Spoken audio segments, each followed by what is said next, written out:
Olá, eu sou Marcelo Leco e esse aqui é o episódio 12 do Protagonistas. E por que esse episódio é importante? Porque já foram 11 e esse é o último de uma temporada que começou há um ano atrás. Nesse período nós trouxemos executivos, executivas, formadores de opinião, profissionais que são líderes em suas áreas de atuação e muito mais. Nesse período, muito foi discutido, apresentado sobre desenvolvimento de carreira, sobre desempenho, sobre resiliência. E eu diria que cada uma dessas entrevistas que nós fizemos foi uma verdadeira aula de MBA. Hoje, nós trazemos um convidado que foge um pouco daquela seara que a gente sempre citava em nossos programas anteriores, que era o profissional focado no ramo de finanças e contabilidade.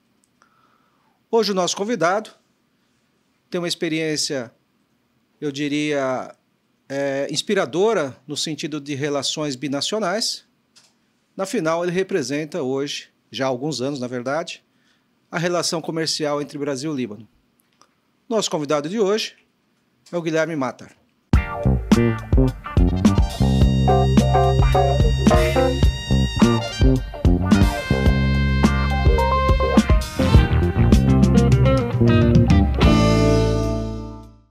Guilherme Matar, muito obrigado por ter aceito o nosso convite e estar aqui conosco hoje no último episódio, de 12 do Protagonistas. Você sabe que o Protagonistas é um programa que foi pensado para ser direcionado na orientação daqueles jovens que começam, adentram no mercado de trabalho, e o foco principal sempre foi para aqueles que naturalmente atuam em nossa área de atuação também, que é basicamente finanças, contabilidade e por aí afora. Nesse último episódio, que nós tivemos aí o prazer de convidá-lo e tê-lo aqui conosco hoje, você foge um pouco dessa área, porque você é advogado, e, na verdade, um homem de relações internacionais, Então, a gente vai falar um pouquinho sobre isso nesse último episódio. E, de novo, obrigado por estar aqui conosco. Muito obrigado a você, Marcelo, por me receber. Muito bom. Para a gente começar, só queria repassar bem rapidamente aqui, o teu currículo, Guilherme. Advogado pela USP, Uhum. Mestre de Direito Internacional pela University of Notre Dame Law School, de Londres. Isso. Foi secretário municipal de Relações Internacionais de São Paulo. Uhum. Foi secretário municipal adjunto também de Relações. No setor privado, secretário-geral, já há 8 anos, da Câmara de Comércio Brasil-Líbano. E é diretor desde 2002, é isso? Isso. Além disso, é membro do Conselho Deliberativo da Associação Comercial de São Paulo. Tá certo? Tá certo. Tira uma dúvida para mim. Secretário-geral seria equivalente ao quê? O presidente, superintendente? Não, é o executivo, é quem cuida do dia a dia da Câmara. Que administra? Não administrativo, institucional, das iniciativas institucionais, de toda a programação, dos eventos, sem entrar na parte administrativa. Sim, mas então seria a pessoa que, perante a sociedade, é a pessoa que representa. Exato, eu fui diretor secretário por muitos anos e, na verdade, a instituição me abraçou. Entendi. Quando esse ideal do Líbano também me abraçou, já maduro. E me fala uma coisa, no seu papel, no seu cargo lá na Câmara, hoje qual a tua principal missão? Eu diria que são 2 missões que convergem para o mesmo lugar. Nosso principal objetivo é fomentar cooperação entre as pessoas, criar uma rede de afinidade. E, para isso, nós temos que dar subsistência a essa instituição, para que ela, dentro do associativismo, para que ela permaneça. Portanto, consolidar os serviços que ela presta e da qual ela vai se manter no futuro, que no caso são os serviços extrajudiciais, arbitragem e mediação, que é onde ela pode prestar um serviço de Isso é um utilidade serviço pública. que ela presta. Serviço. As câmaras de comércio, Marcelo, elas normalmente, você sabe bem, elas se reportam à relação comercial dos países que elas representam, bilateralmente ao Brasil. No caso do Líbano, existe uma assimetria entre os dois países, entre a economia dos dois países, que é difícil de suplantar, ou seja, é difícil de desenvolver o mercado, o comércio bilateral, entendido como a troca entre os dois países simplesmente. Porém, quando a gente pensa que o Brasil tem o dobro dos libaneses no Líbano e metade dos libaneses no mundo inteiro, sempre com posições na sociedade e na economia de protagonismo, isso é um capital muito grande para se fazer negócios triangulares em vários locais do mundo, posto que o libanês está nos 5 continentes. Então a gente pode dizer que a relação Brasil-Líbano ela já é tão próxima que não é necessário ter uma câmara desenvolvendo o comércio entre os Veja, países. a gente costuma dizer que nós temos uma câmara sui generis. É uma câmara que, sim, participou da abertura do mercado de exportação do Brasil para o Líbano e região lá nos anos 70. E a Câmara Brasil-Líbano, ela ficou no estado de dormência, porque esse comércio paralisou por mais de uma década e meia. Com isso, ela foi revivida no começo dos anos 2000 com base na comunidade, na força dessa comunidade. Então, nós não temos multinacionais ou muitas multinacionais libanesas do Brasil, mas nós temos gente em todas as atividades produtivas, científicas, artísticas, intelectuais, quer dizer... Políticas, né? Políticas. Então, nós temos uma rede de pessoas que pode cooperar, compreendendo principalmente que num mundo cada vez mais complexo, de mercados que se cruzam, de competição cada vez mais feroz, as pessoas vão precisar de referências. E as referências, como alguém perguntava, e essa pergunta sempre volta dentro da Câmara, é necessário ser libanês? E a gente responde sim, mas ser libanês não é necessariamente uma questão de sangue, é uma questão de espírito, é um estado de espírito. Então, dentro da nossa interpretação, ser libanês, que é esse componente que soma praticamente 5% de toda a população do Brasil, os seus descendentes que têm vindo há mais de 130 anos, é acreditar no trabalho duro, na família, no estudo, na superação, todos os valores que a gente quer passar às novas gerações e que elas tenham pontos de conexão que vão ajudá-las individual e coletivamente. Legal. Interessante. E falando um pouco sobre essa questão migratória, que você comentou que começou no século XIX, não é isso? No final do século XIX? Século XIX, Dom Pedro II, nosso imperador, que era um curioso da história, foi até a Terra Santa, ou seja, no Oriente Próximo, e convidou os locais a povoarem o Brasil, então deserto. Então ele encontrou a população local e convidou para que viessem desenvolver o Brasil. Isso lá, provavelmente na década de 1870. Desde então, por vários desenvolvimentos históricos que aconteceram, a imigração sírio-libanesa e do Levante, que é aquela área do Oriente Próximo, praticamente não teve interrupção no Brasil.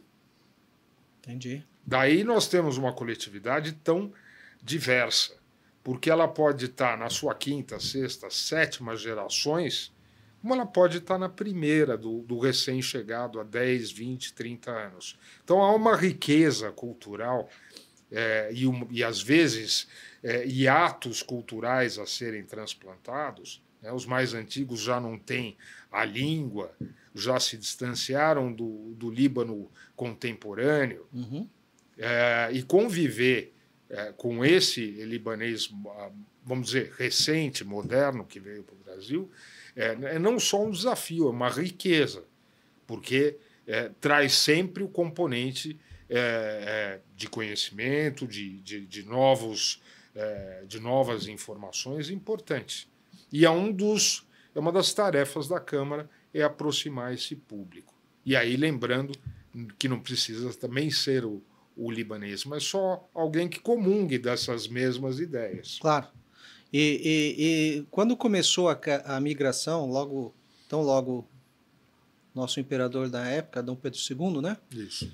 Ele foi lá, falou: vamos lá para o Brasil, né? Tem mercado, tem possibilidades, tal. O perfil do libanês daquela época, qual que era? Já era alguém, um comerciante já estruturado? Era aquele cara que queria empreender numa terra nova? Como é que você... Não, eu acho que não. Inclusive, a gente poderia dizer que os que vieram para cá, logicamente, deram esse enorme passo porque enfrentavam dificuldades. Tinha dificuldades lá? Dificuldades econômicas ou dificuldades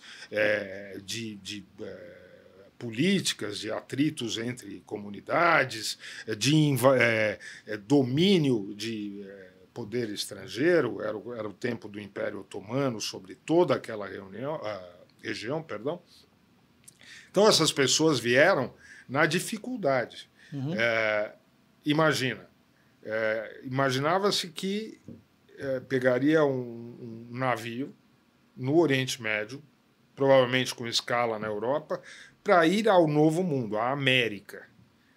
Mas não se saberia, e eles não sabiam, qual era o destino. Podia ser Estados Unidos, Canadá, Argentina ou Brasil. E imagina a distância cultural para quem falava o árabe daquela época, aportar num Brasil na infância da sua república, né? já depois do Império. Então, de certa forma, um país virgem. E ele chegou aqui com a cara e a coragem.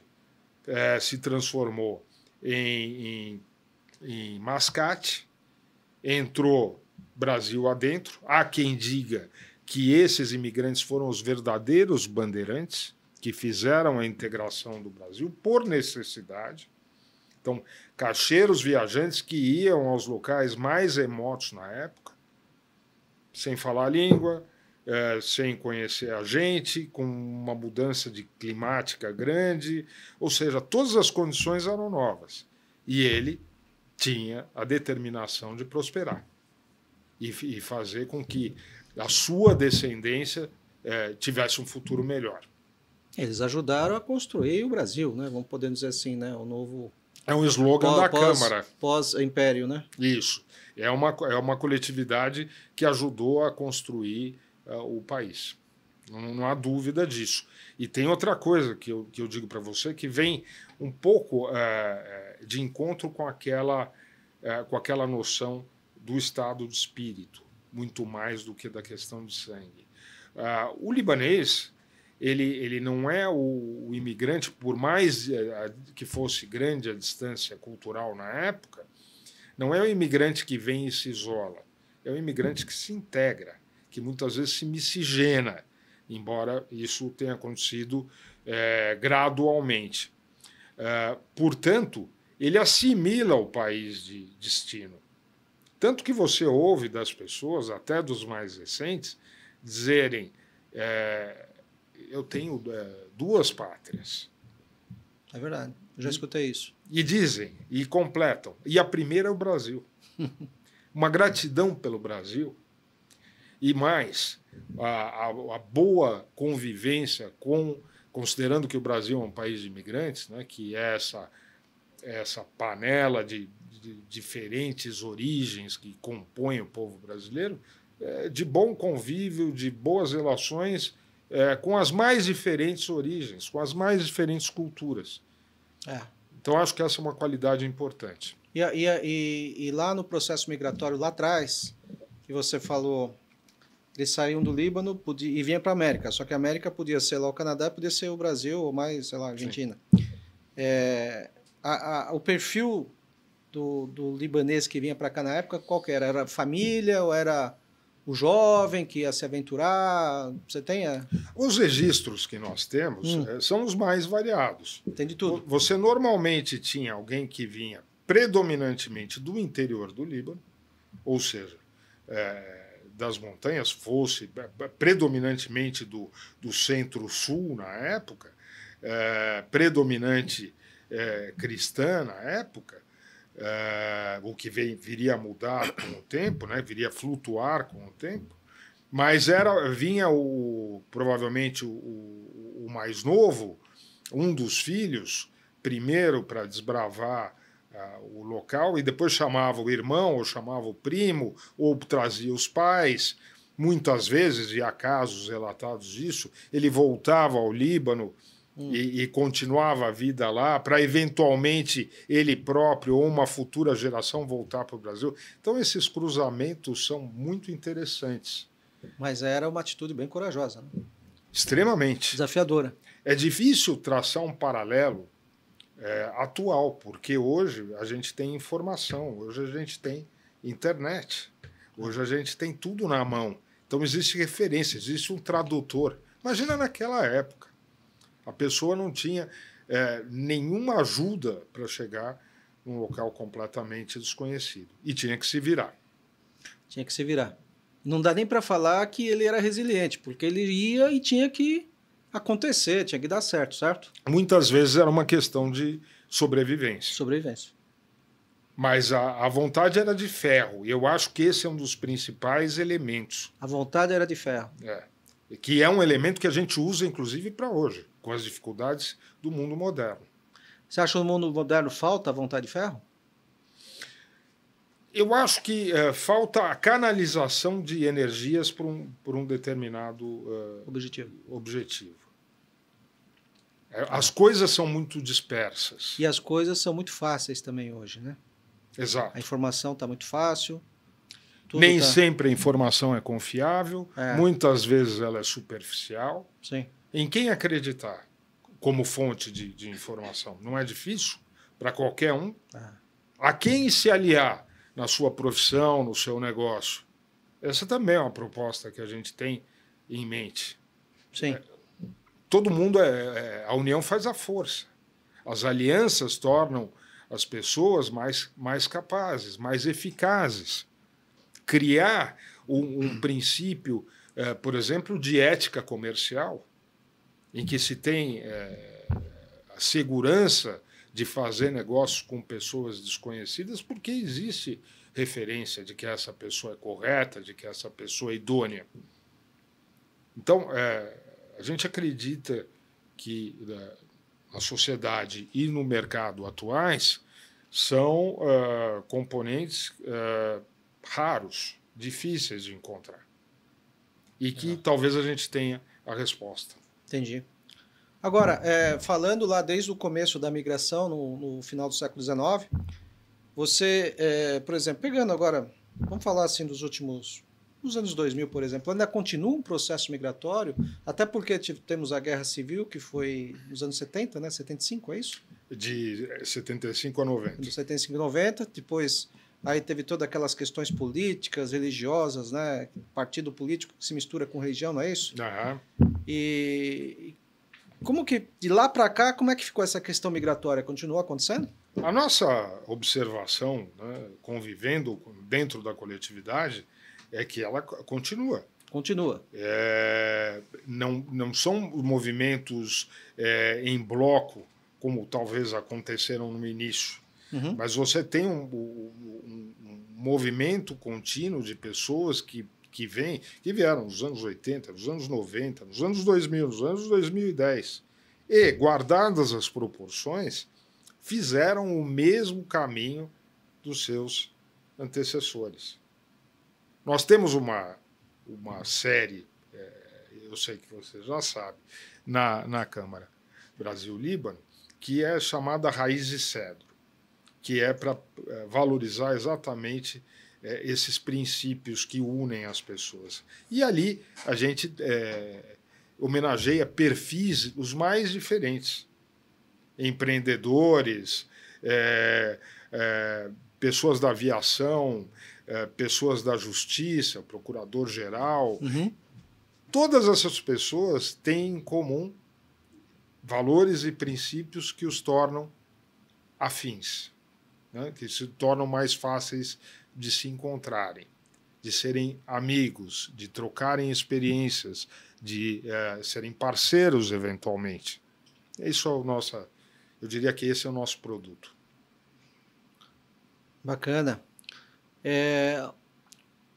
Você falou, né, de todos esses libaneses que vieram para cá, na cara e a coragem, né, nas palavras. E por que, você falou também agora há pouco, por que eles se deram tão bem na comunidade, na sociedade brasileira,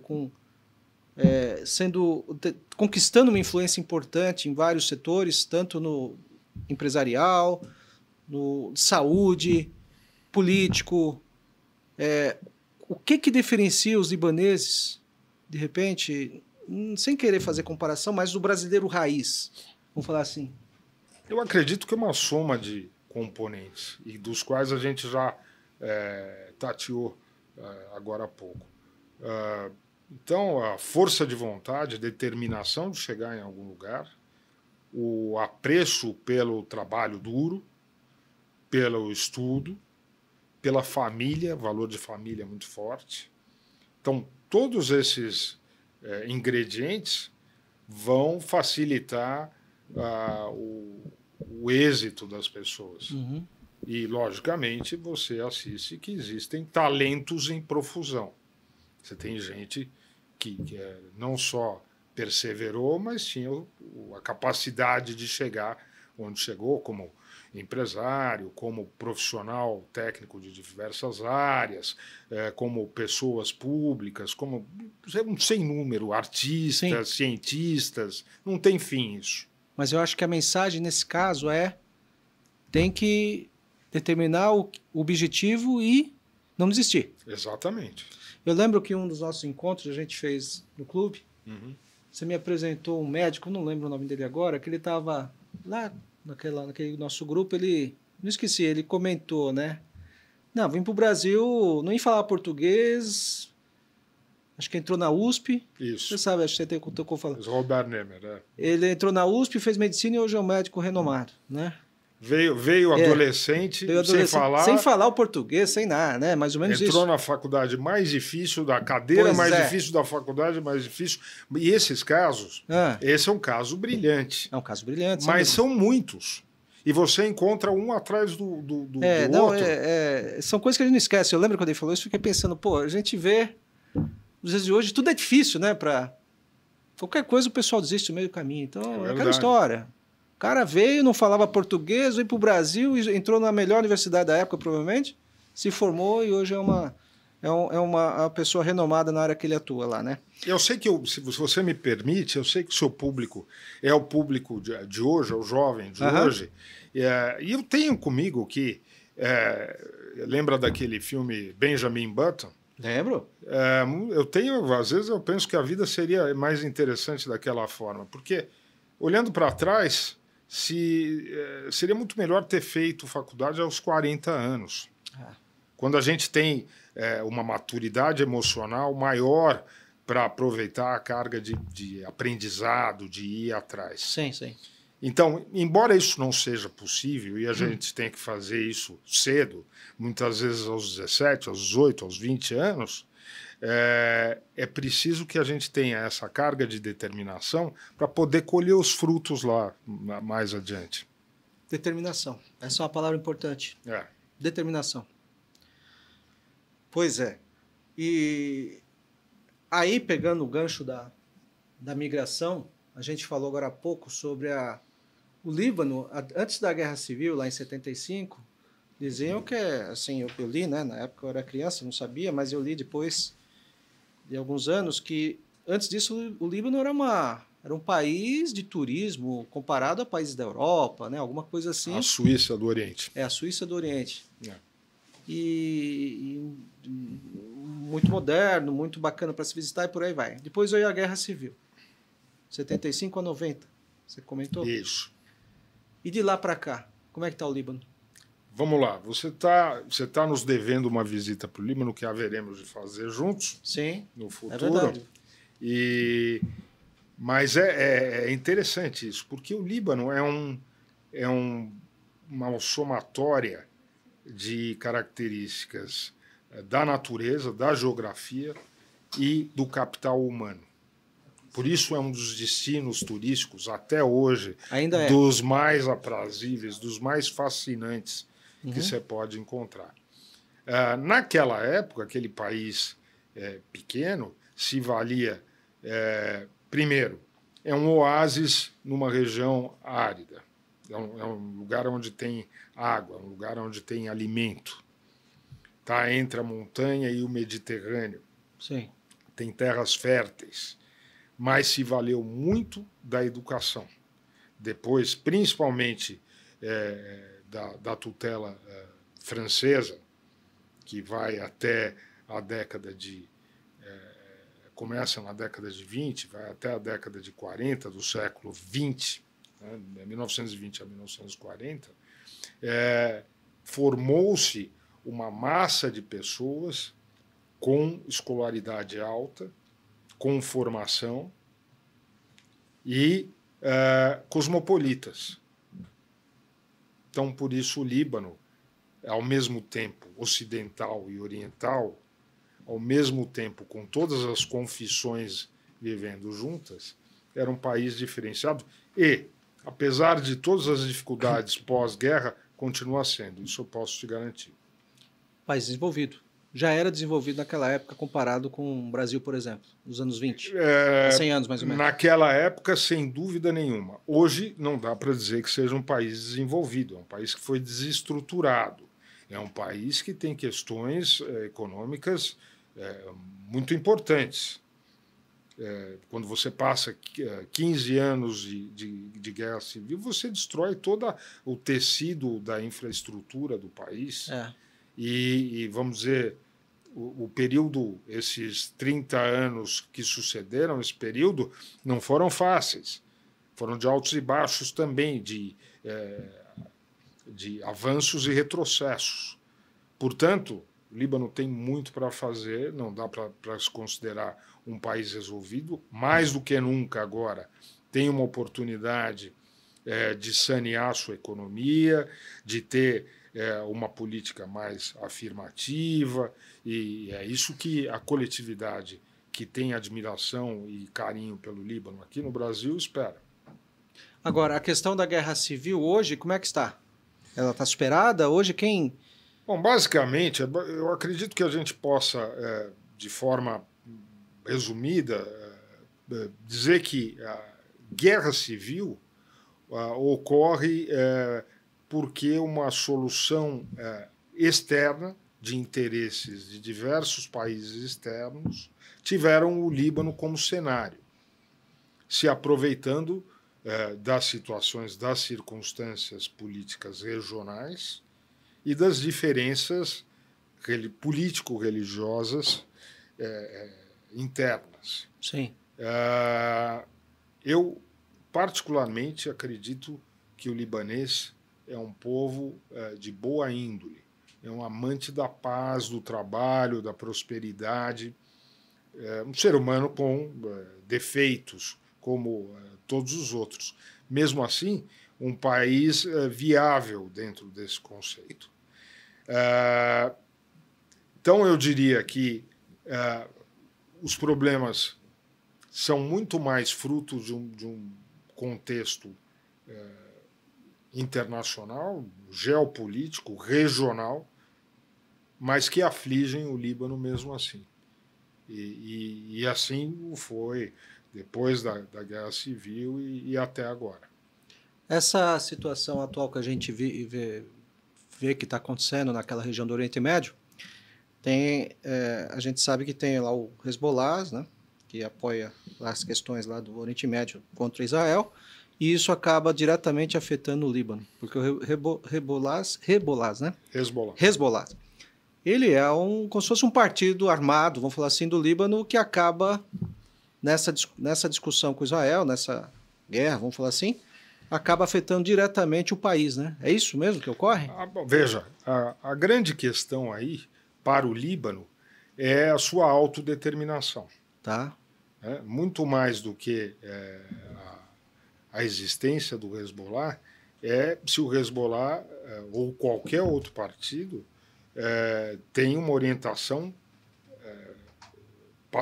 nacional, do país, patriótica, e não atender a interesses internacionais. Esse é o grande desafio do Líbano daqui para frente. Né?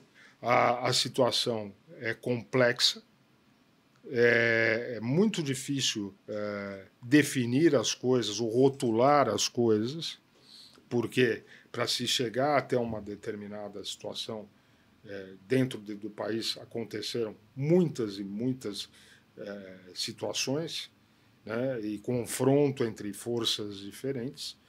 Portanto, eu diria, hoje o Líbano tem um governo que inspira, tanto na figura do seu presidente como do primeiro-ministro, pessoas sérias, pessoas que têm boa reputação e que podem levar o país a um equilíbrio, portanto, a prosperidade,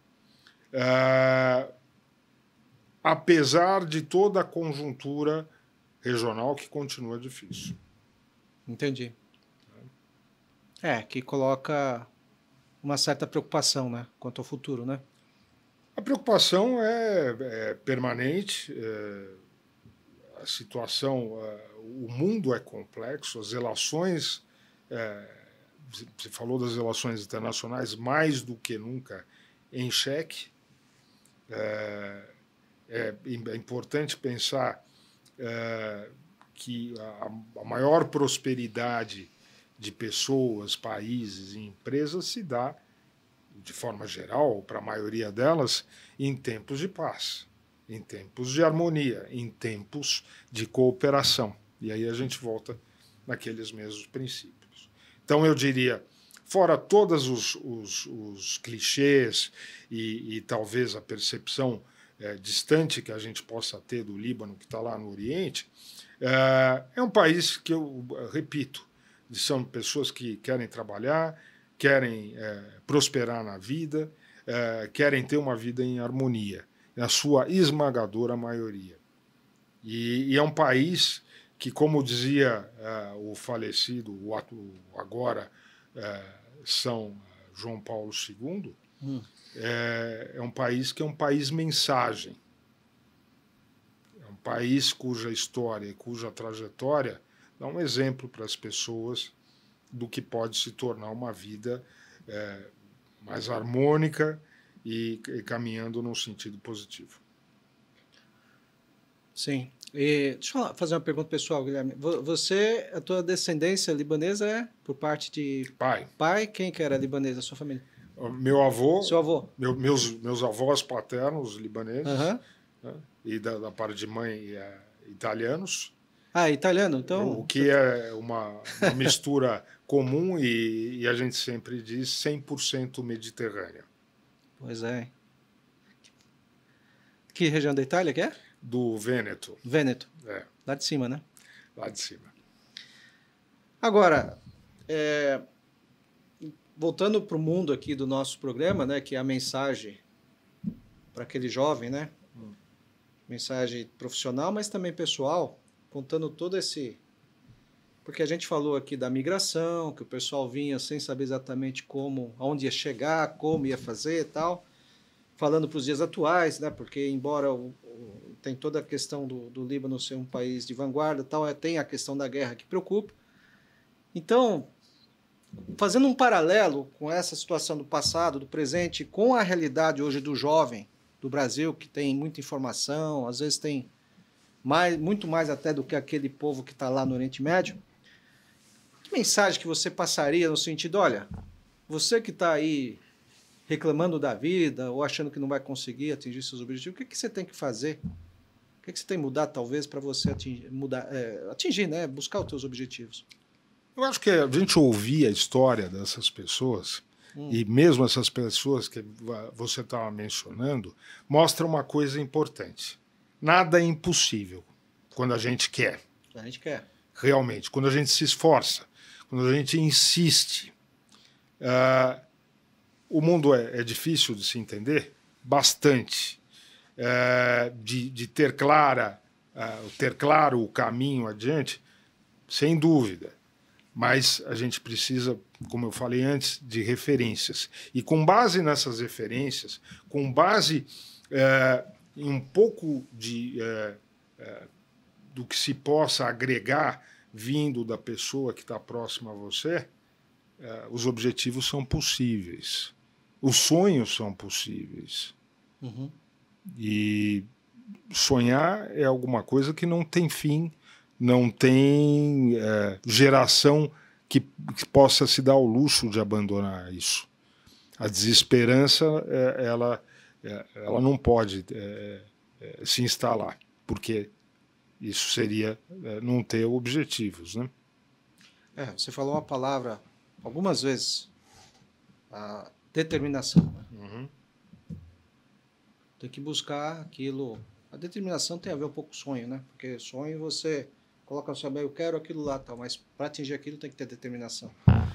Eu acho que esse é o ponto que os nossos jovens precisam trabalhar mais, né? Quando a gente está no associativismo, e a gente convive com muitas pessoas e ouve testemunhos de muitas pessoas, vinda da determinação, a gente chega em outra palavra que é recorrente, superação. Que são aquelas coisas improváveis que você acha que você não vai conseguir.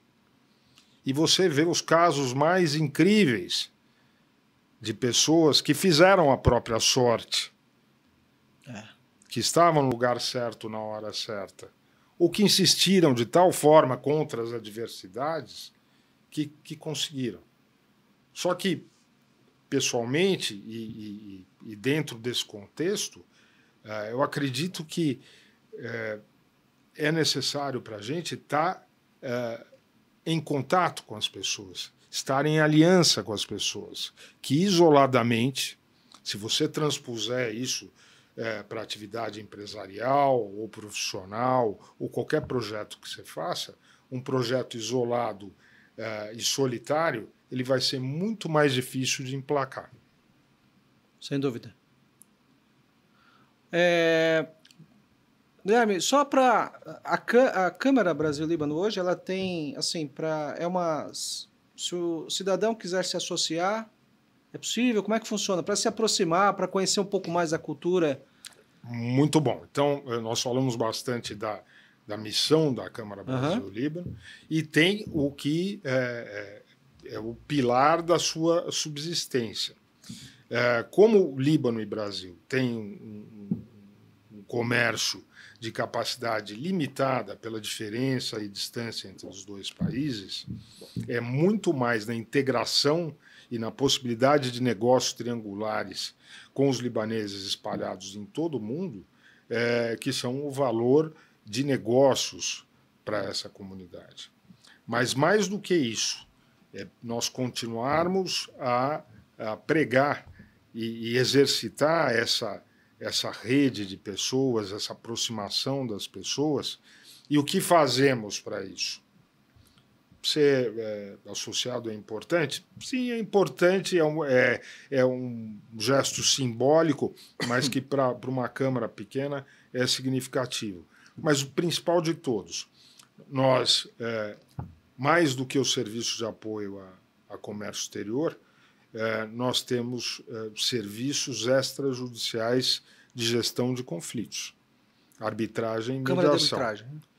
Mediação e arbitragem, Sim. Ou seja, pegamos esse capital humano riquíssimo que nós temos do direito e fora dele para prestar um serviço de qualidade importante para quem não vai conseguir solução que seja economicamente viável ou que seja ágil o suficiente no judiciário, ou mesmo em outras câmaras por uma questão de custo.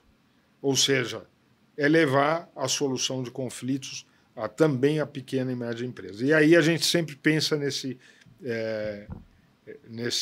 mascate que virou empreendedor e que dá o exemplo, da inspiração para que a gente faça isso. Então, respondendo a sua pergunta, participar de uma rede de afinidade e como ajudar, conhecendo melhor esse serviço, esses serviços que são prestados e utilizando esses serviços. Muito bom. Guilherme, obrigado por ter vindo. Foi um prazer recebê-lo aqui no nosso programa. Obrigado a você. Programa especial. A gente fugiu um pouco da nossa pauta, né, que eu diria que é a parte de desenvolvimento, de orientação aí dos jovens na nossa área de atuação, que as nossas empresas atuam, pelo menos, que basicamente finanças, contabilidade, economia e por aí vai. Então eu gostaria de agradecê-lo novamente pelo seu tempo, por ter aqui e ter contado uma história bastante interessante, eu diria centenária, mais que centenária, né, da relação Brasil-Líbano. Eu que agradeço, Marcelo, e vejo que aqui com essa conversa e com os seus outros convidados, você está se aproximando das pessoas igualmente. Com certeza. Muito Parabéns, obrigado. Sucesso. Obrigado. Bom, aqui nós concluímos a nossa temporada. Esse foi o episódio 12 do Protagonistas, no qual recebemos aqui Guilherme Mata, representando a Câmara Brasil-Líbano. Todos os nossos programas estão nas nossas redes sociais. Lá nós temos o registros de depoimentos importantes, de muitos insights de profissionais, executivos, empresários, empresárias, falando sobre resiliência, falando sobre determinação e falando sobre futuro. Recomendo que você, jovem, assiste o nosso programa, escute no carro, escute no metrô, vale a pena. De novo, cada aula é uma lição de MBA. Gostaria de agradecer a todos, em nome do Grupo Crow Macro, né, lembrando que esse programa tem o apoio institucional das empresas do grupo, que é a Crow Macro Auditores e Consultores, Macro Contabilidade e Consultoria, Croma Recursos Humanos e Covenant Tecnologia. Muito obrigado e até a próxima.